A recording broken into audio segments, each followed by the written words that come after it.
అందరికీ నమస్కారం. ఈ వీడియోలో నేను సుబ్రహ్మణ్యేశ్వర స్వామి షష్ఠి పూజ ఎలా చేసుకోవాలి, సంతానం, వివాహం, కుజదోష నివారణ, శత్రునాశనం, ఉద్యోగ వ్యాపార అభివృద్ధి, నాగదోష నివారణ, జ్ఞాన వృద్ధి, ఇలాంటి వాటన్నిటికీ మనం ఈ రోజున ఎటువంటి పరిహారాలు చేసుకుంటే వీటి నుండి విముక్తి పొందుతాము అన్న పూర్తి విషయాలను ఈ వీడియో ద్వారా తెలుసుకుందాం. మొదటిసారి ఛానల్ ని చూసేవాళ్ళు మా ఛానల్ ని సబ్స్క్రైబ్ చేసి పక్కనే ఉన్న బెల్ ఐకాన్ ని ప్రెస్ చేయండి. దీనివల్ల మీకు రానున్న ఆధ్యాత్మిక వీడియోస్ అన్నీ కూడా నోటిఫికేషన్ ద్వారా మీకు అందుతాయి. అలాగే మీరు ఎటువంటి వీడియోని మిస్ కాకుండా చూడగలరు. మా వీడియోస్ మీకు నచ్చినట్లయితే లైక్ చేయండి, షేర్ చేయండి. మార్గశిర మాసంలో వచ్చే శుక్లపక్ష షష్ఠిని మనం సుబ్రహ్మణ్యేశ్వర షష్ఠి, సుబ్బారాయుడు షష్ఠి లేదా స్కంద షష్ఠిగా పిలుస్తాము. షష్ఠి నాడు సుబ్రహ్మణ్య స్వామిని పూజించడం తప్పనిసరి. నాగదోష నివారణకు, సంతానలేమి, జ్ఞాన వృద్ధికి, కుజదోష నివారణకు సుబ్రహ్మణ్యేశ్వర స్వామి ఆరాధనే తరుణోపాయం అని పెద్దల నమ్మకం. స్కంద పంచమి షష్ఠి రోజులలో శ్రీ వల్లి దేవసేన సమేత సుబ్రహ్మణ్యేశ్వర స్వామిని ఎవరైతే భక్తి శ్రద్ధలతో ఆరాధిస్తారో వారికి సకల సంపదలు, సుఖవంతమైన జీవితం చేకూరుతుంది అని స్కాంద పురాణం చెబుతోంది. ఒకానొక కథనం ప్రకారం ముల్లోకాలని భయభ్రాంతులకు గురి చేసిన తారకాసురుడు అనే రాక్షసుడిని సుబ్రహ్మణ్యేశ్వర స్వామి సంహరించినది ఈ మార్గశిరంలో వచ్చిన ఈ శుక్లపక్ష షష్ఠి రోజునే అని ఒక కథనం. అలాగే ఇంకొక కథనం ప్రకారం సుబ్రహ్మణ్యేశ్వర స్వామి జన్మించినది ఇదే రోజున అని మరొక కథనం కూడా ఉన్నది. ఇక మరొక కథనం ప్రకారం ఇదే రోజున సుబ్రహ్మణ్యేశ్వర స్వామి దేవసేనను వివాహం చేసుకున్న రోజుగా భావిస్తారు. ఇక స్కంద షష్ఠి పూజా విధానం గురించి తెలుసుకుందాం. స్కంద షష్ఠి నాటి ఉదయాన్నే శుచిగా స్నానాన్ని ఆచరించాలి. ఎటువంటి ఆహారము తీసుకోకుండా ఈ రోజున పూర్ణ ఉపవాసం తప్పనిసరిగా ఉండాలి. ఈ రోజున ముఖ్యంగా వరిపిండి, బెల్లం కలిపిన మిశ్రమంతో తయారు చేసిన ప్రమిదలలో నిండుగా ఆవు నెయ్యి పోసి దీపాలను వెలిగించాలి. ఇవి ఉదయం మరియు సాయంత్రం 2 వేళల్లో కూడా తప్పనిసరిగా వెలిగించాల్సి ఉంటుంది. ఇక ఈ రోజున ఎవరైతే సుబ్రహ్మణ్యేశ్వర స్వామి పూజ ఆచరిస్తున్నారో వారు తప్పనిసరిగా ఎర్రని వస్త్రాలను ధరిస్తే శ్రేష్టం. అలాగే స్వామివారికి ఎర్రటి పూలతోటి అలాగే ఎర్రటి ఫలాలతోటి నైవేద్యాన్ని సమర్పించాలి. వీటితో పాటు ప్రత్యేకంగా అన్నంతో చేసిన పరమాన్నాన్ని నివేదిస్తే చాలా మంచిది. వీటితో పాటు స్వామివారికి ఎంతో ఇష్టమైన వరిపిండి, బెల్లం కలిపిన చలిమిడి, అలాగే నువ్వులు, బెల్లం కలిపిన చిమ్మిలి కూడా ప్రసాదంగా నివేదన చేయాలి. అలాగే వడపప్పు, పానకం, ఇవి ముఖ్యమైన నైవేద్యాలు. ఇక మీ పూజా మందిరంలో గాని లేదు అంటే పక్కగా ఒక పూజా పీటని సిద్ధం చేసుకోండి. దాని మీద పసుపు రాసి వరిపిండితో ముగ్గులు పెట్టి ఆ పీట పైన లేదు అంటే మీ పూజా మందిరంలో మీరు సుబ్రహ్మణ్యేశ్వర స్వామి ఫోటోని గాని లేదా నాగ ప్రతిమ ఉంటే చాలా శ్రేయస్కరం. వీటిల్లో ఏదైనా సరే మీ పూజకు సిద్ధం చేసుకోండి. ఆ తరువాత పిండి దీపాలను మీ నిత్య దీపారాధన రెండూ కూడా వెలిగించండి. తరువాత ఆచమనం చేయండి. ఆ తరువాత మీ గోత్రనామాలు చెప్పుకుంటూ మీ సంకల్పాన్ని పూర్తి చేయండి. సంకల్పంలో మీరు ఏ దోష నివారణకు మీరు ఈ పూజను చేస్తున్నారు అన్నది స్పష్టంగా స్వామివారికి నివేదించండి. సంతానం కొరక, కుజదోష నివారణ కొరక, వివాహం కోసమా, రోగ నివారణ కోసమా, ఇలా ప్రతి విషయాన్ని కూడా చక్కగా సంకల్పంలో ఆయనకు విన్నవించుకోండి. ముందుగా విఘ్నేశ్వరుడికి షోడశోపచార పూజను నిర్వహించుకోండి. ఒకవేళ మీకు పసుపు గణపతిని చేసే సమయం లేకపోతే కనుక మీ పూజా మందిరంలో ఉన్న విఘ్నేశ్వరుడికి నమస్కారం చేసుకోండి. ఆ తరువాత సుబ్రహ్మణ్యేశ్వర స్వామి షోడశోపచార పూజను నిర్వహించండి. పూజ చేసేటప్పుడు మీ దగ్గర ఉన్న నాగ ప్రతిమకు తప్పనిసరిగా పాలతోనూ పంచామృతాలతోనూ మీ యథాశక్తి కొలది అభిషేకాన్ని చెయ్యండి.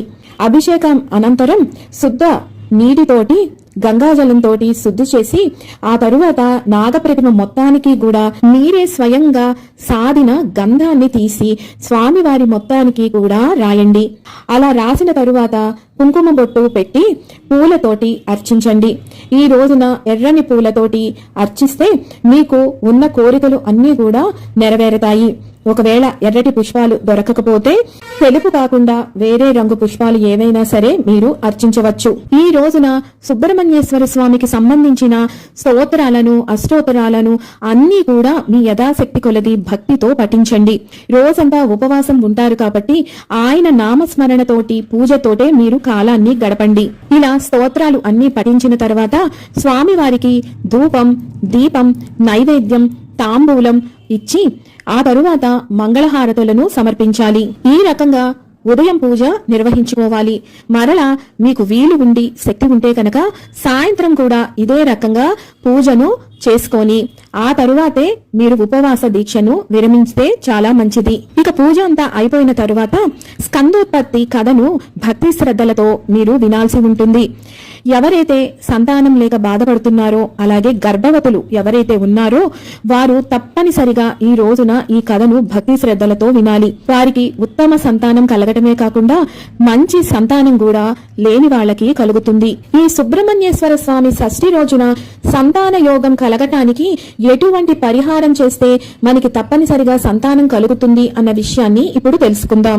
ఎవరికైతే వివాహమై ఎంతకాలం గడుస్తున్నా సంతానం కలగటం లేదా, అయితే ఈ రోజున సంతాన యోగ్యత కొరకు సుబ్రహ్మణ్యేశ్వర స్వామి వ్రతాన్ని ఇందాక చెప్పిన విధంగా ఆచరించి పూర్ణ ఉపవాసం సప్తమి తిథి వచ్చాకే విరమించాలి. అలాగే మరుసటి రోజున సప్తమి తిథి ఉన్నప్పుడు ఒక బ్రహ్మచారి బ్రాహ్మణుణ్ణి ఇంటికి పిలిచి యథావిధిగా భోజనం పెట్టి దక్షిణ తాంబూలం ఇచ్చి ఆయనను సత్కరించాలి. ఇలా కనుక చేస్తే తప్పనిసరిగా సంతానం కలుగుతుంది అని పెద్దల నమ్మకం. మీకు అతి కఠినమైన గర్భదోషాలు ఏమైనా ఉంటే కనుక మీరు ప్రతి నెలలో వచ్చే స్కంద షష్ఠి రోజున ఇదే విధంగా ఆచరించి 1 ఏడాది పాటు ఈ వ్రత దీక్షను కొనసాగించాలి. శాస్త్ర ప్రకారం ఇలా 1 సంవత్సరం చేసిన వారికి మరలా సంవత్సరానికి అంటే సుబ్రహ్మణ్య షష్ఠి వచ్చే నాటికి తప్పనిసరిగా సంతానం కలుగుతుంది అని పెద్దల వాక్కు. ఇక తరువాతది, ఎవరైతే కుజదోషంతో బాధపడుతూ వివాహం ఆలస్యమవుతుందో అది మగవారైనా ఆడవారైనా సరే వారు తప్పనిసరిగా ఈ సుబ్రహ్మణ్యేశ్వర స్వామి షష్ఠి రోజున ఇందాక చెప్పిన విధంగా ముందు పూజను ఆచరించాలి. ఆ తరువాత దేవాలయంలో జరిగే సుబ్రహ్మణ్యేశ్వర స్వామి కళ్యాణాన్ని తప్పనిసరిగా వీక్షించాలి. అక్కడ కళ్యాణపు పనులను స్వయంగా కొన్నిట్లైనా మీరు మీ చేతులతో చేస్తే చాలా మంచిది.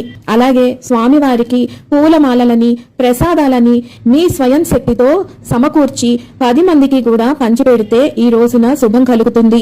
అలాగే ప్రత్యేకంగా మగవారు సుబ్రహ్మణ్యేశ్వర స్వామి కళ్యాణ ఘట్టాన్ని 41 రోజుల పాటు శ్రద్ధాభక్తులతో విశ్వాసముంచి తప్పనిసరిగా పారాయణం చెయ్యాలి.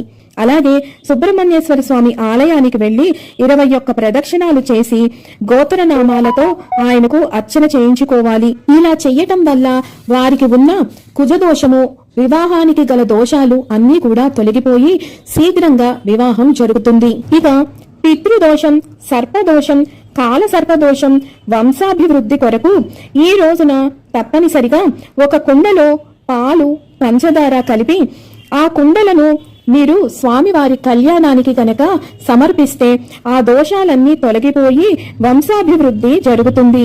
దీనినే పాలకావిడి అని కూడా అంటారు.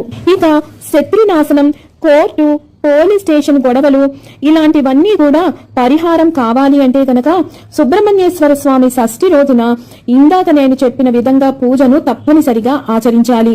ఆ తరువాత వీరు కంబళ్ళు, ఏదైనా వస్త్రాలను పేదవాళ్లకు తప్పనిసరిగా పంచిపెట్టాలి. వారికి ఏదైనా తినుటకు ఆహారాన్ని కూడా సదుపాయం చేస్తే చాలా మంచిది.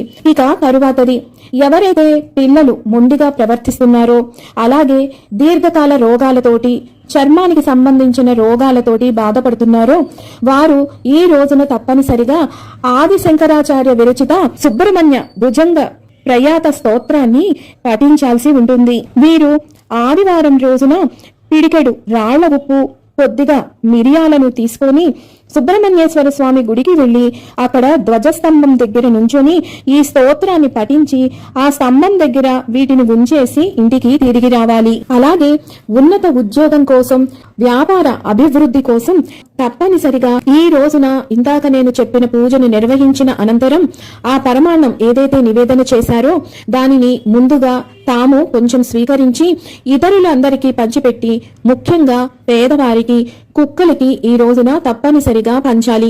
అలాగే ఎవరైనా ముత్తైదువుల్ని ఇంటికి పిలిచి వారికి ఎర్రని పుష్పాలు, ఎర్రని పళ్ళు, ఎర్రని వస్త్రాలతో కూడి ఉన్న పసుపు కుంకుమ తాంబూలాన్ని ఆ ముత్తైదువులకు సమర్పించాలి. వారి ఆశీర్వాదాన్ని తప్పనిసరిగా పొందాలి. ఆ తరువాత యథాశక్తి కొలది పేదవారికి, ఎవరికైతే అవసరంలో ఉన్నారో వారికి దాన ధర్మాలను తప్పనిసరిగా చేయాలి. ఇప్పటి వరకు చెప్పిన మీ సమస్యల తీవ్రతను బట్టి మీరు ఈ సుబ్రహ్మణ్యేశ్వర స్వామి షష్ఠి రోజున మీకు చెప్పిన పరిహారాలను మొదలు పెట్టుకుని 1 సంవత్సరం పాటు ప్రతి నెలలో వచ్చే శుక్లపక్ష షష్ఠి రోజున ఈ పూజను నిర్వహిస్తూ మీరు మరలా వచ్చే సుబ్రహ్మణ్య షష్ఠి రోజు వరకు ఆచరిస్తే మంచిది. మీకు శీఘ్రంగా మీ సమస్యల నుంచి బయటపడతారు. విన్నారు కదా, ప్రతి సమస్యకు సుబ్రహ్మణ్యేశ్వర స్వామి షష్ఠి రోజున ఎటువంటి పరిహారాలను నిర్వహిస్తే ఆ సమస్య నుండి మీరు బయటపడతారు అన్న పూర్తి విషయాలను, అలాగే పూజా విధానాన్ని మరొక వీడియోతో మళ్ళీ మిమ్మల్ని అందరినీ కలుసుకుంటాను. సెలవు మరి. సర్వం ఈశ్వరార్పణమస్తు. స్వస్తి.